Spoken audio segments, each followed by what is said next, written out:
imaginez un pays où respirer équivaut à fumer 50 cigarettes par jour. Un pays où des gratte-ciel de luxe côtoient des bidonvilles abritant 1 million de personnes sur 2 km². Un pays où l'on envoie des satellites vers Mars, pendant que 500 millions d'habitants n'ont pas de toilettes. Bienvenue en Inde. Un pays d'1,430 milliard d'âmes. Une personne sur 6 dans le monde vit ici. Ce n'est pas seulement un pays, c'est un univers de contradictions, un paradoxe vivant. Une énigme que même ses habitants peinent à déchiffrer. Aujourd'hui, nous allons plonger au cœur de ce géant. Non pas dans l'Inde des cartes postales, des temples dorés et des gourous souriants, mais dans l'Inde réelle, celle qui étouffe sous la pollution, qui suffoque sous le poids de son histoire, et qui pourtant, refuse de mourir car ce qui se passe dans ce pays déterminera l'avenir d'un 1/6 de l'humanité au cours des 10 prochaines années, et cela résonnera dans le monde entier.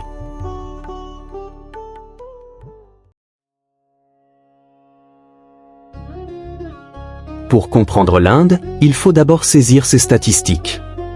L'Inde est le 7e plus grand pays du monde avec 3 200 000 km². C'est un véritable sous-continent. Au nord, les sommets glacés de l'Himalaya. Au sud, les plages tropicales du Kerala. À l'ouest, le désert brûlant du Thar. À l'est, les forêts marécageuses du Sundarban. Au total, le pays compte 22 langues officielles, mais en réalité, plus de 19 500 dialectes sont parlés à travers le pays par des centaines d'ethnies et des milliers de traditions. Quand vous plongez au cœur de Delhi, Mumbai ou Calcutta, ce qui vous frappe d'abord, ce n'est pas la beauté. C'est le bruit. Un concert assourdissant de milliers de klaxons qui explosent simultanément. Voitures de luxe, bus surchargés, motos transportant des familles entières. Autorickshaws zigzagant entre les véhicules. Vélos ou encore charrettes tirées par des animaux. Et au milieu de ce chaos, il y a des vaches. Elles sont sacrées et intouchables. Elles traversent calmement mais avec plus d'autorité qu'aucun policier. Les feux tricolores brillent comme des décorations de Noël et les voies de circulation sont une idée théorique. Parcourir quelques kilomètres peut prendre des heures.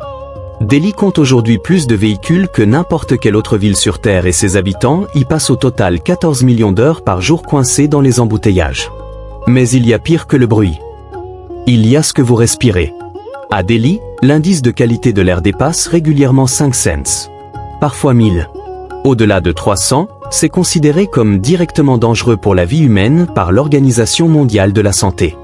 Respirer à Delhi pendant une journée équivaut à fumer entre 20 et 50 cigarettes. Chaque hiver, un brouillard grisâtre, épais, toxique, recouvre la capitale pendant des semaines. 17 000 décès prématurés par an sont liés à la pollution de l'air et les habitants perdent en moyenne 9 ans et demi d'espérance de vie. L'air qui est censé donner la vie, la retire ici. Après avoir survécu au trafic et à la pollution, on pourrait croire que rentrer chez soi apporterait un peu de répit, mais non. L'électricité et l'eau suivent la même logique qu'une loterie. Les coupures de courant sont si fréquentes qu'elles font partie du quotidien. En pleine nuit, étouffant sous une chaleur de 40 degrés, le ventilateur s'arrête soudainement et le courant peut revenir dans 10 minutes voire dans 10 heures. Et l'eau ? Ouvrir le robinet revient à jouer car même lorsque l'eau coule, ne lui faites pas confiance. L'eau du robinet est rarement potable. Des villes entières ont connu le jour zéro, c'est-à-dire le moment où les robinets cessent de couler. Et puis, il y a la nourriture. La cuisine indienne est légendaire, délicieuse, vibrante et débordante d'épices. Mais c'est aussi une roulette russe pour votre estomac. La street food fait partie intégrante de l'expérience. Tout paraît irrésistible, jusqu'au moment où vous vous souvenez que beaucoup de cuisiniers n'ont pas vraiment l'habitude de se laver les mains après être allés aux toilettes. Résultat, des touristes sont victimes de la Delhi Belly, la fameuse diarrhée du voyageur, et les toilettes sont souvent sans papier, sans eau propre. Mais le plus frappant en Inde, ce ne sont ni le bruit, ni la pollution, ni le chaos. C'est le contraste. Vous pouvez marcher le long d'une avenue bordée de gratte-ciel, de centres commerciaux modernes et de voitures de luxe, puis traverser la rue, et trouver des enfants pieds nus qui mendient une pièce. À Mumbai, s'élève l'une des maisons les plus chères au monde, Antilia avec 27 étages qui est la propriété du milliardaire Mukesh Ambani. Depuis ses fenêtres, on aperçoit l'un des plus grands bidonvilles d'Asie, où près d'1 million de personnes vivent sur à peine 2 km². Une nation fière de ses satellites tournant dans l'espace, mais où des millions vivent encore sans eau potable, dans des habitations improvisées. Le contraste n'est pas un détail en Inde. C'est sa principale caractéristique.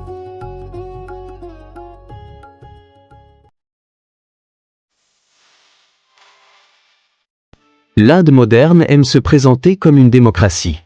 La plus grande du monde, dit-on fièrement. Mais derrière cette façade se cache une réalité bien plus sombre. Un système millénaire qui divise la société en une hiérarchie rigide et héréditaire, le système des castes. En fait, 80% de la population, c'est-à-dire près de 960 millions de personnes s'identifient comme hindous et pour la plupart, la caste détermine tout. Elle détermine qui vous pouvez épouser, où vous pouvez habiter, quel type de travail vous pouvez exercer et bien plus encore. En haut, on retrouve les brahmanes qui sont les prêtres. En dessous, il y a les kshatriyas qui sont les guerriers. Puis les vaishyas qui sont des commerçants et enfin les shudras qui sont de la classe des serviteurs. Mais au-delà de ces 4 castes, il y a les hors-castes qu'on surnomme les Dalits. Les intouchables. En 1950, la constitution indienne a officiellement aboli la discrimination fondée sur les castes, mais les lois sur le papier ne changent pas les mentalités. Les discriminations et les violences envers les Dalits persistent, surtout dans les zones rurales. Aujourd'hui encore, la caste d'une personne détermine son destin. Les Dalits représentent environ 200 millions de personnes. Dans le nord de l'Inde, il existe une communauté de Dalits dont le métier se transmet de génération en génération. Leur travail consiste à vider les toilettes à main nue. Pas avec des outils. Pas avec des gants. Uniquement avec leurs mains. Ils vont donc de maison en maison, ramassent les excréments dans des paniers, et les jettent directement dans les rues. Cette pratique s'appelle le manual scavenging. Bien qu'officiellement interdite depuis 1993, des centaines de milliers de personnes la pratiquent encore. Pourquoi? Tout simplement parce qu'ils sont nés dans la mauvaise caste. Dans les zones rurales, la situation n'est pas meilleure. Les Dalits ne possèdent aucune terre. Par contre, les castes supérieures en possèdent et les Dalits travaillent pour eux. Des contrats annuels pour un maximum de 150 € par an. Ce contrat ne concerne qu'une seule personne, mais toute sa famille doit contribuer. Femmes, enfants, tout le monde dans les champs, et lorsqu'ils ont besoin d'argent, ils doivent emprunter aux castes supérieures. Si l'argent n'est pas remboursé, les castes supérieures viennent prendre les femmes ou les filles comme domestiques ou pire. Cette dépendance permet aux castes supérieures de garder les Dalits soumis, génération après génération. Et même si un Dalit réussit à s'extraire par l'éducation, il reste marqué. Quel que soit son niveau d'études, sa réussite professionnelle, il appartiendra toujours à une caste inférieure. Un professeur Dalit, un avocat Dalit, un ingénieur Dalit, ne pourra jamais boire à la même fontaine qu'une personne de caste supérieure dans son village d'origine. S'il le fait, c'est la décapitation assurée. Littéralement. Mais le système de caste ne se contente pas d'opprimer économiquement, il autorise aussi la violence. Dans l'état de l'Haryana, une jeune fille de 15 ans, se rendant chez sa grand-mère, a été abusée par 8 hommes dans une voiture. Pourquoi? Parce qu'ils savaient qu'elle était Dalit. Lorsque la famille de cette dernière a refusé l'argent du silence, qui est de 26 000 € pour retirer leur plainte, elle a été bannie du village. Le Conseil des Anciens, contrôlé par les castes supérieures, a décidé que personne ne devait ni leur parler, ni leur vendre quoi que ce soit, ni les aider d'une quelconque manière. Cette histoire n'est pas une exception car chaque jour, des femmes Dalits sont outragées, brûlées vives et même assassinées. En fait, ce n'est pas seulement une question de caste, c'est aussi une question de genre. En Inde, les femmes font face à une violence systémique. Marcher seule dans la rue devient une épreuve permanente. Les regards insistants, les commentaires grossiers, les rires de groupes d'hommes, les touches accidentelles dans la foule. L'État de l'Haryana enregistre le plus de violences contre les femmes en Inde. L'ironie est saisissante. L'Inde vénère des déesses, célèbre la féminité dans ses temples. Et pourtant, dans la vie quotidienne, les femmes sont traitées avec moins de respect que les vaches sacrées qui errent dans les rues.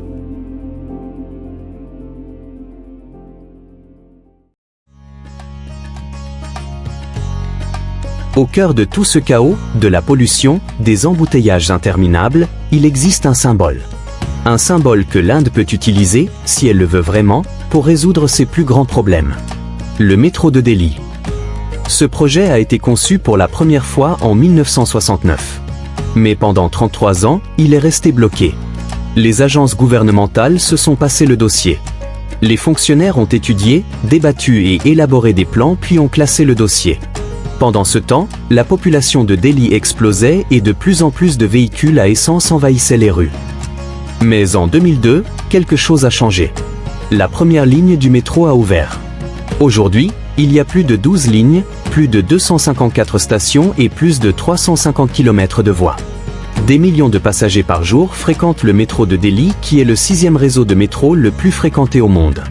Des centaines de milliers de tonnes de CO2 économisées chaque année grâce à la réduction des véhicules sur les routes. C'est le premier système ferroviaire au monde à obtenir des crédits carbone. Le métro de Delhi est bien plus qu'un simple moyen de transport. C'est la preuve que les Indiens sont capables de s'attaquer à leurs plus grands problèmes et de les résoudre. Et ce n'est pas le seul signe d'espoir. Aujourd'hui, l'Inde est l'un des plus gros constructeurs de centrales solaires au monde. Au Rajasthan, le parc solaire de Badla est l'un des plus grands au monde, tirant parti de l'ensoleillement intense de la région. Au Gujarat, le parc solaire éolien de Kavda est un projet colossal, intégrant des millions de panneaux solaires et des éoliennes pour une production massive d'énergie verte. 70% de l'électricité indienne est encore produite à partir de charbon, mais cela est en constant changement car les autorickshaws et les motos passent à l'électrique. Le gouvernement a lancé la mission Inde propre. 90 millions de toilettes ont été construites depuis 2014. Aujourd'hui, plus de 70% des Indiens y ont accès, contre presque zéro auparavant. Le gouvernement de Delhi a fourni de l'eau à ceux qui en manquaient. Ces progrès montrent que l'Inde avance, lentement et chaotiquement, mais elle avance. Cependant, tous ces signes d'espoir ne doivent pas masquer les dangers qui persistent. Prenons Gurgaon qui est le pôle technologique de l'Inde. On y trouve des zones ultramodernes autour des grands sièges et campus corporatifs, Cyber City, Golf Course Road, Udyog Vihar, avec des immeubles de classe mondiale. Mais juste après le portail du complexe, plus rien. L'accès à l'eau est précaire, les réseaux d'égouts sont défaillants, les forces de police sont moins nombreuses que les agents de sécurité privés, les infrastructures publiques, transports urbains, trottoirs, gestion des déchets, assainissement, restent inégales, surtout comparées aux infrastructures privées des complexes haut de gamme. C'est le problème de l'Inde, le secteur privé a créé des standards de classe mondiale alors que le secteur public n'a pas suivi le rythme. À Delhi, la pollution reste catastrophique. Le fleuve Yamuna est un égout à ciel ouvert dont le principal problème est l'afflux massif d'eaux usées non traitées. Delhi n'a pas encore la capacité de traiter toutes ces eaux usées, ce qui signifie que des volumes importants rejoignent le fleuve directement et plusieurs zones industrielles n'ont pas de traitement des effluents, ce qui ajoute des polluants dangereux. Au même moment, la bureaucratie continue de bloquer le développement immobilier. Ajoutez à tout ça, l'Inde a un dividende démographique. Plus de 50% de sa population a moins de 30 ans. Une gigantesque main-d'œuvre jeune qui, en théorie, pourrait alimenter une croissance économique sans précédent. Mais ce dividende est une arme à double tranchant. Comment créer assez d'emplois pour des centaines de millions de jeunes qui entrent sur le marché du travail chaque année ? Si l'Inde échoue, cette jeunesse désœuvrée, frustrée, sans avenir, pourrait devenir une bombe à retardement. Alors, que va-t-il se passer ? Les 5 à 10 prochaines années seront cruciales car si les dirigeants de Delhi parviennent à adopter des lois qui permettent un développement efficace, si l'Inde résout ses problèmes de logement, de transport, de pollution, d'eau, si elle crée des millions d'emplois pour sa jeunesse, alors l'amélioration de la qualité de vie sera l'un des faits marquants de la première moitié du XXIe siècle et l'Inde deviendra une puissance mondiale avec peu de rivaux. Mais si elle échoue, si la corruption persiste, si les inégalités continuent de se creuser, si les tensions de caste explosent, alors ce géant de plus d'1 milliard d'habitants pourrait s'effondrer sous le poids de ses propres contradictions.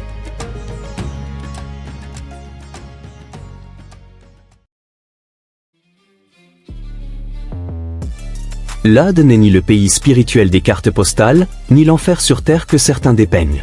C'est 1,430 milliard de destins individuels pris dans un tourbillon historique sans précédent. Un pays où un enfant de la plus basse caste peut devenir ingénieur, mais où sa caste le suivra toute sa vie. Un pays où un métro ultramoderne transporte des millions de personnes, pendant que d'autres défèquent encore dans la rue. Un pays où des temples millénaires côtoient des centres d'appel connectés au monde entier. Les 10 prochaines années décideront si l'Inde deviendra la superpuissance du XXIe siècle, ou si elle s'effondrera dans le chaos. Et ce qui se passera à Delhi, capitale de 31 millions d'âmes, résonnera pour 1,430 milliard d'Indiens. Et se fera sentir dans le monde entier. Car n'oublions jamais, une personne sur 6 sur cette planète est indienne. Et leur avenir, c'est aussi le nôtre. Si ce documentaire vous a intéressé et vous a fait comprendre les dures réalités de l'Inde, alors partagez-le, abonnez-vous à l'envers du monde pour ne rien manquer des prochaines vérités que nous vous révélerons.